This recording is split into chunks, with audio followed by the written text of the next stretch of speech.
बृहस्पतिवार व्रत भारत में गुरुवार को बृहस्पतिवार भी कहा जाता है। यह भगवान विष्णु और बृहस्पति को समर्पित दिन है, जो देवों के गुरु थे। गुरुवार को पूजा और व्रत करना धन और अच्छे स्वास्थ्य का आशीर्वाद प्राप्त करने की कुंजी है। बृहस्पतिवार व्रत की कथा। भारतवर्ष में एक प्रतापी और दानी राजा राज्य करता था। वह नित्य गरीबों को और ब्राह्मणों को सहायता करता था। यह बात उसकी रानी को अच्छी नहीं लगती थी। वह ना ही गरीबों को दान देती, ना ही भगवान का पूजन करती थी और राजा को भी दान देने से मना किया करती थी। एक दिन राजा वन में शिकार करने को गए हुए थे, तो रानी महल में अकेली थी। उसी समय बृहस्पति देव साधु वेश में राजा के महल में भिक्षा के लिए गए और भिक्षा मांगी। रानी ने भिक्षा देने से इनकार किया और कहा, हे साधु महाराज, मैं तो दान पुण्य से तंग आ गई हूँ। मेरा पति सारा धन लुटाते रहते हैं। मेरी इच्छा है कि हमारा सारा धन नष्ट हो जाए, फिर ना रहेगा बांस ना बजेगी बांसुरी। साधु ने कहा, देवी तुम तो बड़ी विचित्र हो। धन संतान तो सभी चाहते हैं, पुत्र और लक्ष्मी तो पापी के घर भी होने चाहिए। यदि तुम्हारे पास अधिक धन है तो भूखों को भोजन दो, प्यासों के लिए प्याऊ बनवाओ, मुसाफिरों के लिए धर्मशाले खुलवाओ। जो निर्धन अपनी कुंवारी कन्याओं का विवाह नहीं कर सकते, उनका विवाह करा दो। ऐसे और कई काम हैं जिनके करने से तुम्हारा यश लोक परलोक में फैलेगा। परंतु रानी पर उपदेश का कोई प्रभाव ना पड़ा। वह बोली, महाराज आप मुझे कुछ ना समझाएं। मैं ऐसा धन नहीं चाहती जो हर जगह बांटती फिरूं। साधु ने उत्तर दिया, यदि तुम्हारी ऐसी इच्छा है तो तथास्तु। तुम ऐसा करना कि बृहस्पतिवार को घर लीपकर पीली मिट्टी से अपना सिर धोकर स्नान करना, भट्टी चढ़ाकर कपड़े धोना। ऐसा करने से आपका सारा धन नष्ट हो जाएगा। इतना कहकर वे साधु महाराज जी वहां से आलोक हो गए। साधु के अनुसार कई बातों को पूरा करते हुए रानी को केवल 3 बृहस्पतिवार ही बीते थे कि उसकी समस्त धन संपत्ति नष्ट हो गई। भोजन के लिए राजा का परिवार तरसने लगा। तब एक दिन राजा ने रानी से बोला कि हे रानी, तुम यहीं रहो, मैं दूसरे देश को जाता हूँ, क्योंकि यहाँ के सभी लोग मुझे जानते हैं, इसलिए मैं कोई छोटा कार्य नहीं कर सकता। ऐसा कहकर राजा परदेश चला गया। वहाँ वह जंगल से लकड़ी काटकर लाता और शहर में बेचता। इस तरह वह अपना जीवन व्यतीत करने लगा। इधर राजा के परदेश जाते ही रानी और दासी दुखी होने लगी। एक बार जब रानी और दासी को 7 दिन तक बिना भोजन के रहना पड़ा, तो रानी ने अपनी दासी से कहा, हे दासी, पास ही के नगर में मेरी बहन रहती है, वह बड़ी धनवान है। तू उसके पास जा और कुछ ले आ, ताकि थोड़ी बहुत गुजर बसर हो जाए। दासी रानी की बहन के पास गई। उस दिन गुरुवार था और रानी की बहन उस समय बृहस्पतिवार व्रत की कथा सुन रही थी। दासी ने रानी की बहन को अपनी रानी का संदेश दिया, लेकिन रानी की बड़ी बहन ने कोई उत्तर नहीं दिया। जब दासी को रानी की बहन से कोई उत्तर नहीं मिला तो वह बहुत दुखी हुई और उसे क्रोध भी आया। दासी ने वापस आकर रानी को सारी बात बता दी। ये सुनकर रानी ने अपने भाग्य को कोसा। उधर रानी की बहन ने सोचा कि मेरी बहन की दासी आई थी, परंतु मैं उसे नहीं बोली, इससे वह बहुत दुखी हुई होगी। कथा सुनकर और पूजन समाप्त करके वह अपनी बहन के घर आई और कहने लगी, हे बहन, मैं बृहस्पतिवार का व्रत कर रही थी। तुम्हारी दासी मेरे घर आई थी, परंतु जब तक कथा होती है ना ही बोलते हैं ना ही उठते हैं। तो बताओ दासी क्यों आई थी? रानी बोली, बहन तुमसे क्या छिपाऊं, हमारे घर में खाने तक को अनाज नहीं था। ऐसा कहते कहते रानी की आंखें भर आई। उसने दासी समेत पिछले 7 दिनों से भूखे रहने तक की बात अपनी बहन को विस्तार पूर्वक सुना दी। रानी की बहन बोली, देखो बहन, भगवान बृहस्पति देव सबकी मनोकामना को पूर्ण करते हैं। देखो तुम्हारे घर में कहीं अनाज रखा हो। पहले तो रानी को विश्वास नहीं हुआ, पर बहन के आग्रह करने पर उसने अपनी दासी को अंदर भेजा तो उसे सचमुच अनाज से भरा एक बड़ा घड़ा मिल गया। यह देखकर दासी को बड़ी हैरानी हुई। दासी रानी से कहने लगी, हे रानी, जब हमको भोजन नहीं मिलता तो हम व्रत ही तो करते हैं, इसलिए क्यों ना इससे व्रत और कथा की विधि पूछ ली जाए ताकि हम भी व्रत कर सकेंगे। तब रानी ने अपनी बहन से बृहस्पतिवार के व्रत के बारे में पूछा।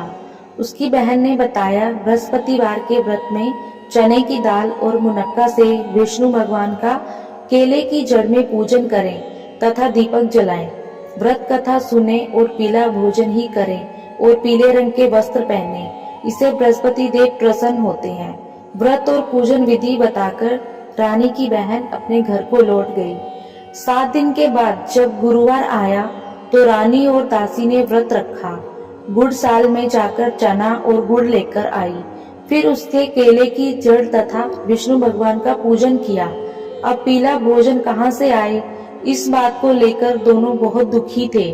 चूंकि उन्होंने व्रत रखा था, इसलिए बृहस्पति देव उनसे प्रसन्न थे। इसलिए वे एक साधारण व्यक्ति का रूप धारण कर 2 थालों में सुंदर पीला भोजन दासी को दे गए। भोजन पाकर दासी प्रसन्न हुई और फिर रानी के साथ मिलकर भोजन ग्रहण किया। उसके बाद वे सभी गुरुवार को व्रत कर पूजन करने लगी। बृहस्पतिवार को भगवान की कृपा से उनके पास फिर से धन संपत्ति आ गई, परंतु रानी फिर से पहले की तरह आलस्य करने लगी। तब दासी बोली, देखो रानी, तुम पहले भी इस प्रकार आलस्य करती थी। तुम्हें धन रखने में कष्ट होता था, इस कारण सभी धन नष्ट हो गया, और अब जब भगवान बृहस्पति की कृपा से धन मिला है तो तुम्हें फिर से आलस्य आ रहा है। रानी को समझाते हुए दासी कहती है कि बड़ी मुसीबतों के बाद हमने ये धन पाया है, इसलिए हमें दान पुण्य करना चाहिए, भूखे मनुष्यों को भोजन कराना चाहिए और धन को शुभ कार्यों में खर्च करना चाहिए, जिससे तुम्हारे कुल का यश बढ़ेगा, स्वर्ग की प्राप्ति होगी और पितृ प्रसन्न होंगे। दासी की बात मानकर रानी अपना धन शुभ कार्यों में खर्च करने लगी, जिससे पूरे नगर में उसका यश फैलने लगा। एक दिन राजा दुखी होकर जंगल में एक पेड़ के नीचे आसन जमाकर बैठ गया। वह अपनी दशा को याद करके व्याकुल होने लगा। बृहस्पतिवार का दिन था। एकाएक उसने देखा कि निर्जन वन में एक साधु प्रकट हुए। वह साधु वेश में स्वयं बृहस्पति देवता थे। लकड़हारे के सामने आकर बोले, हे लकड़हारे, इस सुनसान जंगल में तू चिंता मगन क्यों बैठा है?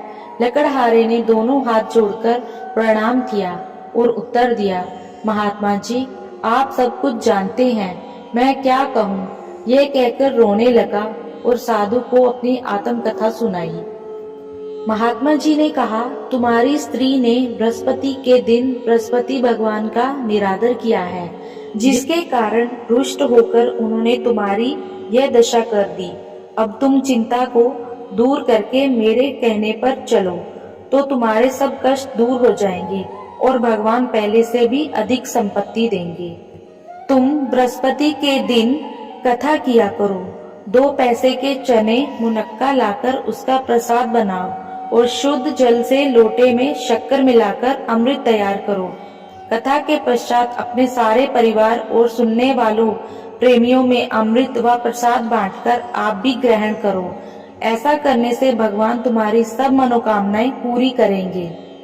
साधु के ऐसे वचन सुनकर लकड़हारा बोला, हे प्रभु, मुझे लकड़ी बेचकर इतना पैसा नहीं मिलता जिससे भोजन के उपरांत कुछ बचा सकूं। मैंने रात्रि में अपनी स्त्री को व्याकुल देखा है। मेरे पास कुछ भी नहीं है जिससे मैं उसकी खबर मंगा सकूं।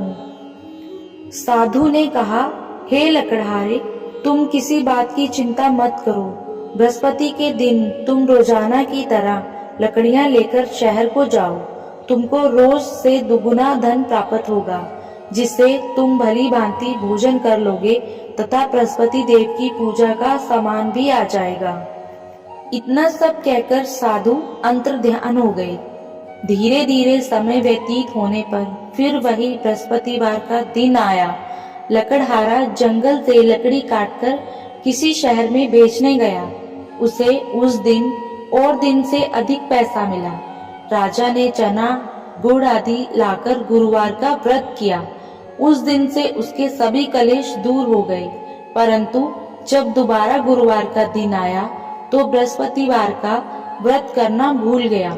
इस कारण बृहस्पति भगवान नाराज हो गए। उस दिन उस नगर के राजा ने विशाल यज्ञ का आयोजन किया था। शहर में यह घोषणा करा दी थी, कोई भी मनुष्य अपने घर में भोजन ना बनाए, ना आग जलाए। समस्त जनता मेरे यहाँ भोजन करे। इस आज्ञा को जो ना मानेगा उसे फांसी की सजा दी जाएगी।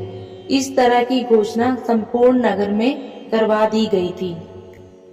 राजा की आज्ञा के अनुसार शहर के सारे लोग भोजन करने गए, लेकिन लकड़हारा कुछ देर से पहुंचा, इसलिए राजा उसको अपने साथ घर ले गया और ले जाकर भोजन करा रहे थे तो रानी की दृष्टि उस खूंटी पर पड़ी जिस पर उसका हार लटका हुआ था। वह वहां पर दिखाई नहीं दिया। रानी ने निश्चय किया कि मेरा हार इस मनुष्य ने चुरा लिया है। उसी समय सिपाहियों को बुलाकर उसको कारागार में डलवा दिया।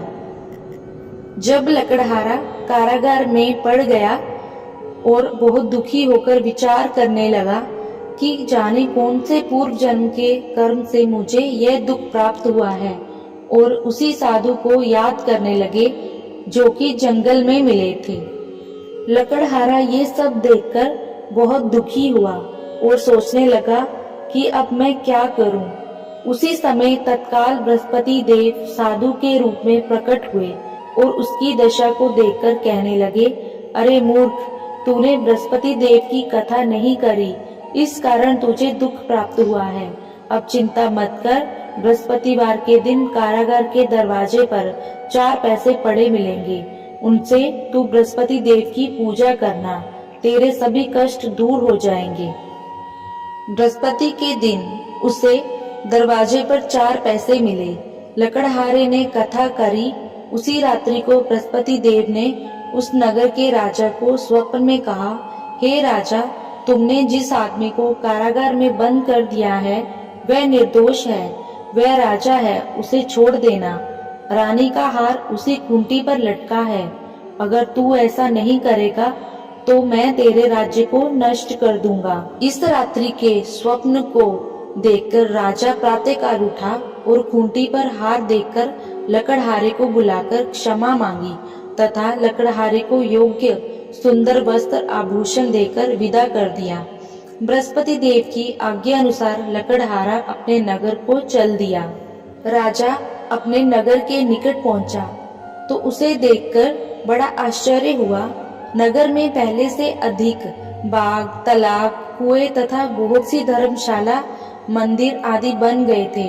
राजा ने पूछा, ये किसका बाग और धर्मशाला है? तब नगर के सब लोग कहने लगे, ये सब तो रानी के हैं। तो राजा को आश्चर्य हुआ और गुस्सा भी आया कि ये सब क्या है। जब रानी को पता चला कि राजा नगर में आ रहे हैं तो उन्होंने दासी से कहा कि हे दासी, देख राजा हमको कितनी बुरी हालत में छोड़ गए थे। हमारी ऐसी हालत देखकर वह लौट ना जाए, इसलिए तू दरवाजे पर खड़ी हो जा। आज्ञा अनुसार दासी दरवाजे पर खड़ी हो गई। राजा आए तो उन्हें अपने साथ लिवा लाई। तब राजा ने क्रोध करके अपनी रानी से पूछा कि ये धन तुम्हें कैसे प्राप्त हुआ है? तब उन्होंने कहा, हमें ये सब धन बृहस्पति देव के इस व्रत के प्रभाव से प्राप्त हुआ है। हमने बृहस्पतिवार का व्रत करना शुरू किया है, उसी से ही ये सब कुछ हमें वापस मिला है। राजा ने निश्चय किया कि 7 दिन बाद तो सभी बृहस्पति देव का पूजन करते हैं, परंतु मैं प्रतिदिन दिन में 3 बार कथा तथा रोज व्रत किया करूंगा। अब हर समय राजा के दुपट्टे में चने की दाल बंधी रहती तथा दिन में 3 बार कथा करता। एक रोज राजा ने विचार किया कि चलो अपनी बहन के यहाँ हो आवे। इस तरह निश्चय कर राजा घोड़े पर सवार हो अपनी बहन के यहाँ को चलने लगा। मार्ग में उसने देखा कि कुछ आदमी एक मुर्दे को लिए जा रहे हैं। उन्हें रोककर राजा कहने लगा, अरे भाइयों, मेरी बृहस्पति देव की कथा सुनते जाओ। वे बोले, लो, हमारा तो आदमी मर गया है, इसको अपनी कथा की पड़ी है। परंतु कुछ आदमी बोले, अच्छा कहो, हम तुम्हारी कथा भी सुनेंगे। राजा ने दाल निकाली और जब कथा आधी हुई कि मुर्दा हिलने लग गया, और जब कथा समाप्त हो गई तो राम राम करके मनुष्य उठकर खड़ा हो गया। आगे मार्ग में उसे एक किसान खेत में हल चलाता मिला। राजा ने उसे देख उसे बोले, अरे भैया, तुम मेरी बृहस्पतिवार की कथा सुन लो। किसान बोला, जब तक मैं तेरी कथा सुनूंगा तब तक 4 हरिया जोत लूंगा। जा अपनी कथा किसी और को सुनाना। इस तरह राजा आगे चलने लगा। राजा के हटते ही बैल पछाड़ खाकर गिर गया तथा किसान के पेट में बड़ी जोर का दर्द होने लगा। उस समय उसकी माँ रोटी लेकर आई। उसने जब ये देखा तो अपने पुत्र से सब हाल पूछा और बेटे ने सभी हाल कह दिया। तो बुढ़िया दौड़ी दौड़ी उस घुड़सवार के पास गई और उसे बोली कि मैं तेरी कथा सुनूंगी, तू अपनी कथा मेरे खेत पर चलकर ही करना। राजा ने बुढ़िया के खेत पर जाकर कथा कही, जिसके सुनते ही वह बैल उठ खड़ा हो गया तथा किसान के पेट का दर्द भी बंद हो गया। फिर राजा अपनी बहन के घर पहुंच गया। राजा ने अपनी बहन से कहा, ऐसा कोई मनुष्य है जिसने भोजन नहीं किया हो, मेरी बृहस्पतिवार की कथा सुन ले। बहन बोली, हे भैया, यह देश ऐसा ही है कि पहले यहाँ लोग भोजन करते हैं, बाद में अन्य काम करते हैं। अगर कोई पड़ोस में है तो मैं बुला लाऊं। वह ऐसा कहकर देखने चली गई, परंतु उसे कोई ऐसा व्यक्ति नहीं मिला जिसने भोजन ना किया हो। अतः वह एक कुमार के घर गई जिसका लड़का बीमार था। उसे मालूम हुआ कि उनके यहाँ 3 रोज से किसी ने भोजन नहीं किया है। रानी ने अपने भाई की कथा सुनने के लिए कुमार से कहा। वह तैयार हो गया। राजा ने जाकर बृहस्पतिवार की कथा सुनाई, जिसको सुनकर उसका लड़का ठीक हो गया। अब तो राजा की प्रशंसा होने लगी। एक रोज राजा ने अपनी बहन से कहा कि हे बहन, हम अपने घर को जाएंगे, तुम भी तैयार हो जाओ। राजा की बहन ने अपनी सास से कहा। सास ने कहा, हाँ चली जा, परंतु अपने लड़कों को मत ले जाना, क्योंकि तेरे भाई के कोई औलाद नहीं है। राजा बहुत दुखी हुआ। बहन ने अपने भैया से कहा, हे भैया, मैं तो चलूंगी, पर कोई बालक नहीं जाएगा। राजा बोला, जब कोई बालक नहीं चलेगा तब तुम ही क्या करोगी। बड़े दुखी मन से राजा अपने घर को वापस लौट आया। रानी बोली, हे प्रभु, बृहस्पति देव ने हमें सब कुछ दिया है, वे हमें औलाद अवश्य देंगे। उसी रात को बृहस्पति देव ने राजा से स्वप्न में कहा, हे राजा, उठ, सभी सोच त्याग कर, तेरी रानी गर्भवती है। 9वें महीने में उसके गर्भ से एक सुंदर पुत्र पैदा हुआ। तब राजा बोला, हे रानी, स्त्री बिना भोजन के रह सकती है, पर बिना कहे नहीं रह सकती। जब मेरी बहन आए तुम उसे कुछ कहना मत। रानी ने सुनकर हाँ कर दिया। जब राजा की बहन ने ये शुभ समाचार सुना तो वो बहुत खुश हुई तथा बधाई लेकर अपने भाई के यहाँ आई। तभी रानी ने कहा, घोड़ा चढ़कर तो नहीं आई, गधा चढ़ी आई। राजा की बहन बोली, भाभी, मैं इस प्रकार ना कहती तो तुम्हें औलाद कैसे मिलती। बृहस्पति देव ऐसे ही हैं, जैसी जिसके मन में कामना हो सभी को पूर्ण करते हैं। जो सद्भावना पूर्वक बृहस्पतिवार का व्रत करता है एवं कथा पढ़ता है अथवा सुनता है, दूसरों को सुनाता है, बृहस्पति देव उसकी सभी मनोकामना पूर्ण करते हैं। बोलो बृहस्पति देव की जय। भगवान विष्णु की जय। धन्यवाद।